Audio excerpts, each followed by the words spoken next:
Malcolm Nance, again, the record here, Donald Trump talks a big game, and what we see in these NDAs, these gag orders, is a type of settlement, and yet here he was talking about how that's what he won't do. I don't settle cases. You know what happens when you start settling lawsuits? Everybody sues you. I don't get sued too often because I don't settle cases. I win cases in court.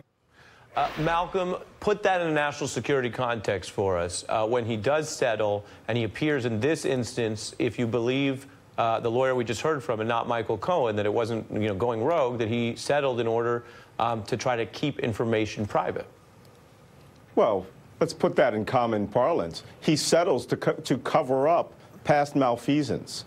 This is a national security nightmare. I mean, it just sounds salacious because it involves a porn star. But what we have now is a president of the United States who pays people off, either what he thinks is legally or illegally, whether it's a slush fund or not. Here's one group of people that probably know all about this.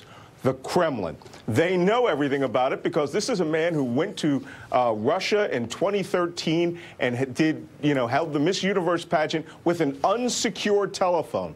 And whether he had other women on the side or whether he was talking to his lawyers about past cases, they know all about this. And so whether this information was used as blackmail, we don't know. And anybody in the U.S. government who had a security clearance, who had even a fraction of this occur, they would have lost their clearance and been kicked out of government. Jennifer, do you see this as primarily a story about lying and his relations with women, which, as I mentioned, were an issue in the campaign, or do you see it as Malcolm does that broadly?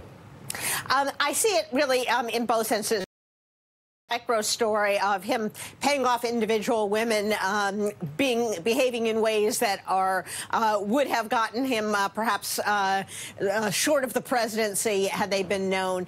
But the larger question really is, what has this guy been up to his whole life? And is there just a pile of information out there that the Kremlin or other people, frankly, have in their possession that they can use to manipulate him? Suddenly, that Christopher Steele dossier seems a whole lot more credible for those people who are skeptical, because you know what? Donald Trump has been hiding stuff his whole life, and he's been settling cases his whole life. So I think we need a full accounting. Perhaps Congress can do that when after the next midterms, of what's out there, what are the claims that have brought, who are the people he has been paying off, and why he's been paying off so many people over the course of his life. Right. Malcolm, go ahead. Yeah, she's absolutely right. The whole question of national security comes into this with this continuous pattern of paying people off. This is not settlements, all right? These are under-the-table payments. If he will do that against his wife while she is having a child and do it using his lawyers, and this is just a question of not just personal behavior. This is a question of, will he do this with national priorities or national policies? Will he have to pay people